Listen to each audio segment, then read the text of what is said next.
إن الحمد لله حمدا كثيرا طيبا مباركا فيه. أما بعد فأعوذ بالله من الشيطان الرجيم. بسم الله الرحمن الرحيم. ما كان محمد أبا أحد من رجالكم ولكن رسول الله وخاتم النبيين. وعن ثوبان رضي الله تعالى عنه قال قال رسول الله صلى الله عليه وسلم أنه سيكون في أمتي 30 كذابون كلهم يزعم أنه نبي وأنا خاتم النبيين لا نبي بعدي. رواه الترمذي. باب ما جاء لا تقوم الساعة حتى يخرج كذابون. رقم الحدیث 2219. میرے محترم ساتھیوں،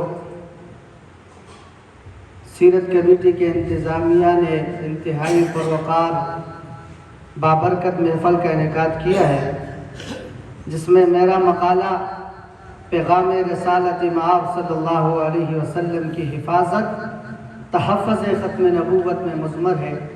یہ اس کا عنوان ہے. رسالت کے معانی درج ذیل ہے: پیغام لینے والے، لے جانے والے، پہنچانے کا کام. ایلچی گری اور پیغمبری، نبی یا رسول کا منصب. اللہ تعالیٰ کے احکامات بندوں تک پہنچانے کا عمل. پیغمبر اسلام حضرت محمد صلی اللہ علیہ وسلم کے خاتم الرسل ہونے کا اعتقاد. پیغمبر رسول کی تعریف اور درجہ. انسان کو ذات الہی کی صحیح پہچان اس کے رسولوں کے ذریعے سے حاصل ہوتی ہے. اس لیے اسلام کے سلسلہ عقائد میں توحید کے بعد رسالت کا درجہ ہے. رسول کے لغوی معنی پیغام دے کر بھیجا ہوا، یعنی پیغام پہنچانے والا. دین کی اصطلاح میں رسول وہ شخص ہے جس کو اللہ تعالیٰ نے انسانوں تک اپنا پیغام پہنچانے کے لیے منتخب فرمایا ہو. رسول کو نبی بھی کہتے ہیں، جس کے معنی خبر دینے والا. رسول کو ہم پیغمبر بھی کہتے ہیں، یعنی پیغام لانے والا. رسالت ملنے سے پہلے رسول کی زندگی. رسالت ملنے سے پہلے رسول کی زندگی اپنے قوم میں بہترین زندگی ہوتی ہے.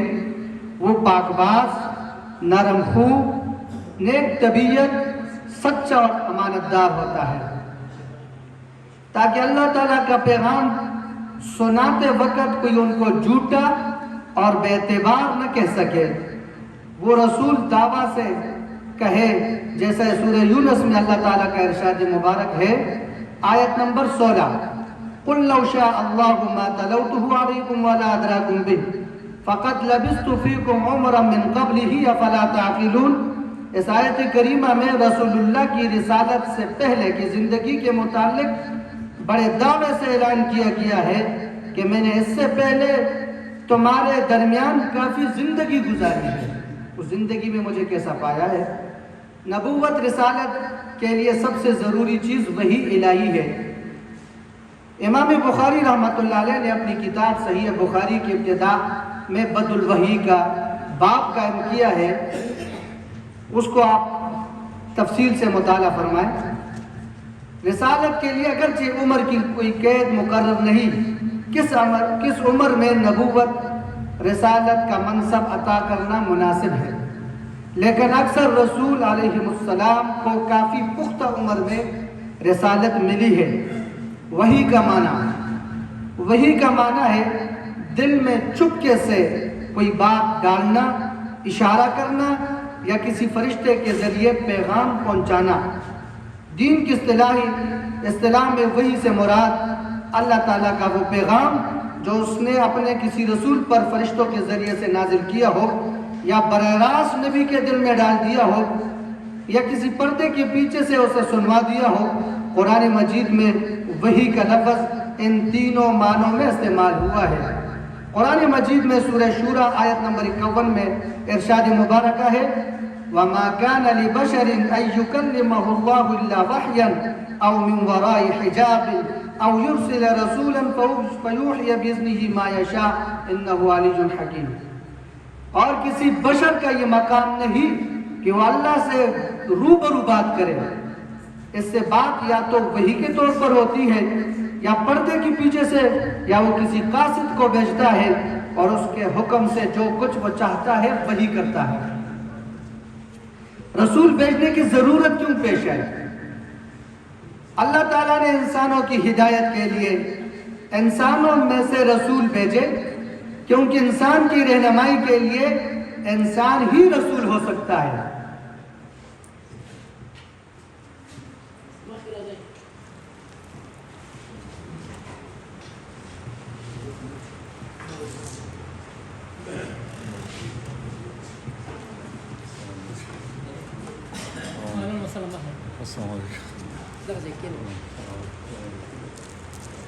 رسول بھیجنے کی ضرورت کیوں پیش آئی؟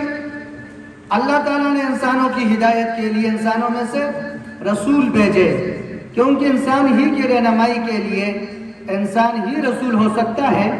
حضور سرکار دو عالم صلی اللہ علیہ وسلم کو خود اپنی زندگی قرآنی اصولوں پر مبنی ایک عملی مظاہرہ کرنا تھا.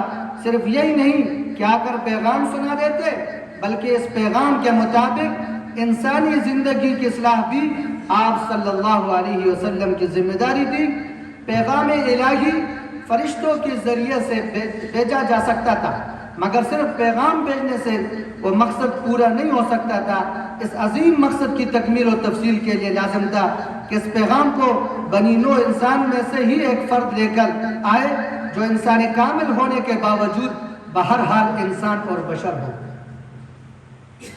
اس کو مشکلات اور مجبوریوں کا اسی طرح سامنا کرنا پڑتا ہو جو اس کے امت کے ایک معمولی فرد کو, اور جو ساری انسانی دنیا کے سامنے ایک ایسا معاشرہ کی تشکیل کر کے بطور مثال سامنے رکھے جس کا اجتماعی نظام اسی پیغام الہی کے منشا کی شرح ہے. عقیدہ ختم نبوت. مسلمانوں کے عقیدے کے مطابق ختم نبوت سے مراد یہ ہے کہ حضور نبی اکرم صلی اللہ علیہ وسلم اللہ کے آخری نبی اور آخری رسول ہے. اللہ تعالیٰ نے آپ علیہ السلام کو اس جہاں میں بھیج کر بعثت انبیاء کا سلسلہ ختم فرما دیا ہے. اب آپ علیہ السلام کے بعد کوئی نبی مبعوث نہیں ہوگا.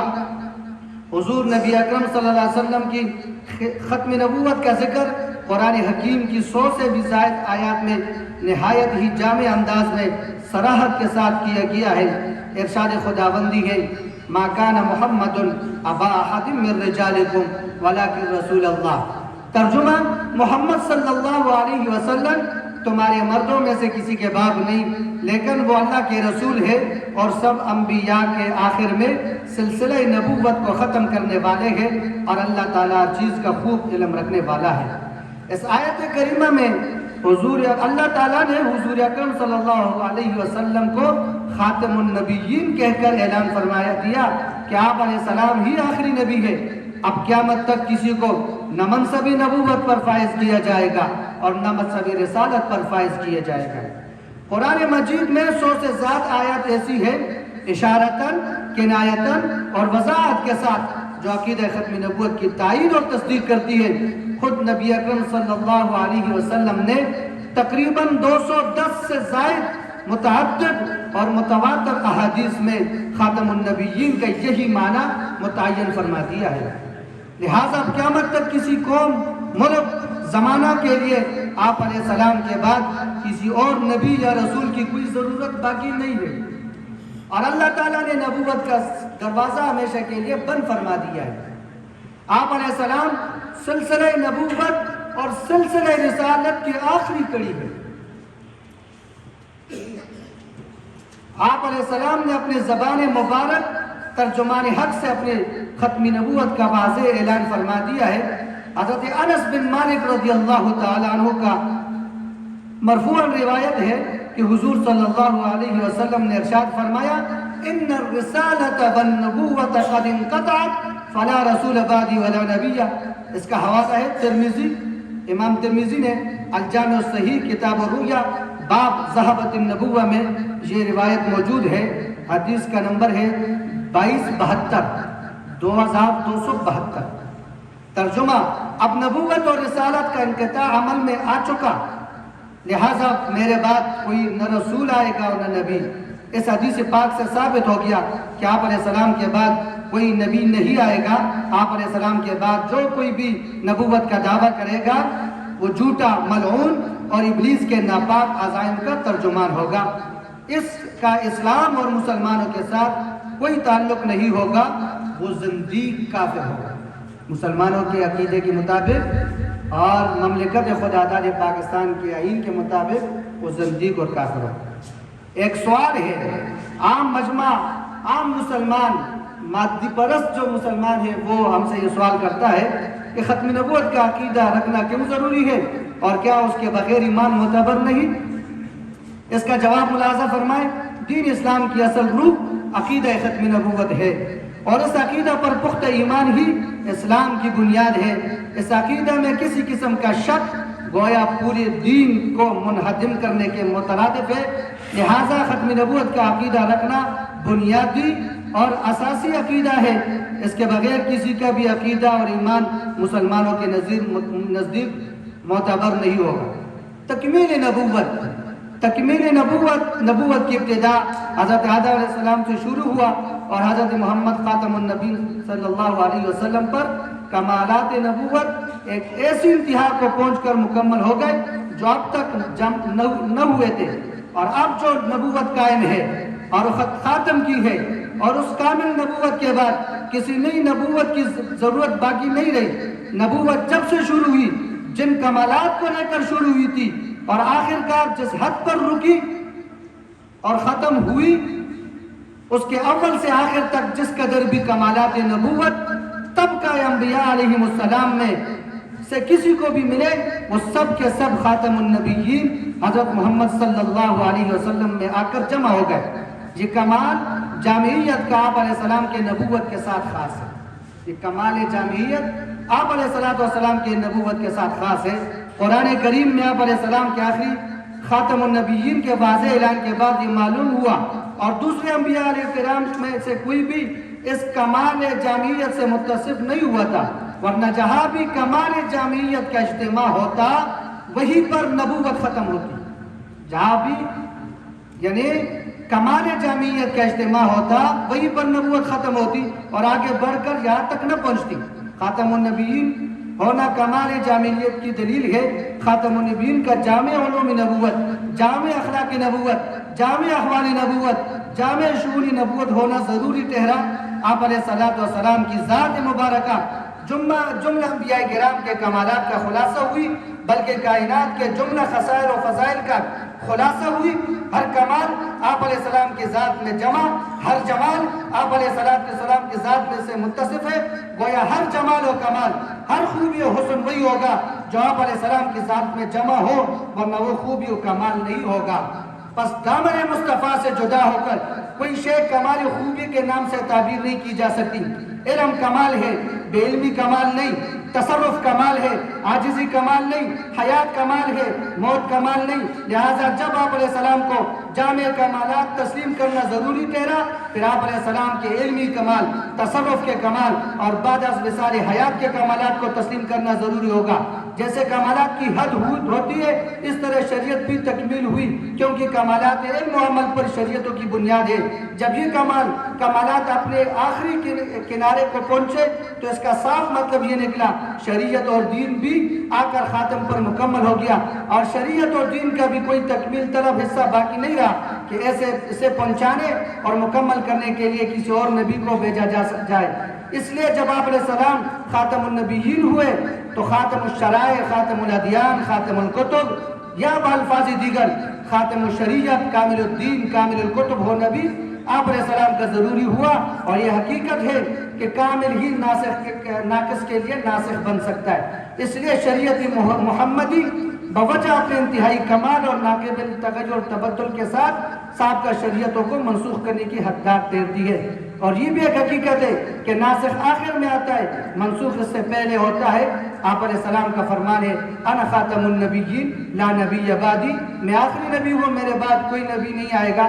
اسی طریقے سے آپ علیہ السلام کے ایک اور فرمان ہے حضرت صوبان سے جو میں نے نقل کیا ہے انہ سیکون بعدی ثلاثون کذابون کہ اب میرے بعد 30 جھوٹے دجال آئیں گے، کذاب آئیں گے. تو اب یہ جو پیغام رسالت ہے ان کا مقابلہ اس طرح ہوگا کہ ہم 30 جھوٹے دجال اور کذابوں کا مقابلہ کریں گے، تحفظ ختم نبوت کا کام کریں گے. اس لیے اگر کوئی نبی آئے گا تو یہ رسالت ختم ہو جائے گی. اگر کوئی نبی نبوت کا دعویٰ کرے گا تو مسلمان اگر اس کا عقیدہ مانے اور اس پر ایمان لائے تو یہ رسالت ختم ہو گئی. اس لیے پیغام رسالت کا حفاظت جو ہے تحفظ ختم نبوت میں مضمر ہے. اللہ تعالیٰ ہم سب کو تحفظ ختم نبوت کا مجاہد اور محافظ بنائے. آمین یا رب العالمین.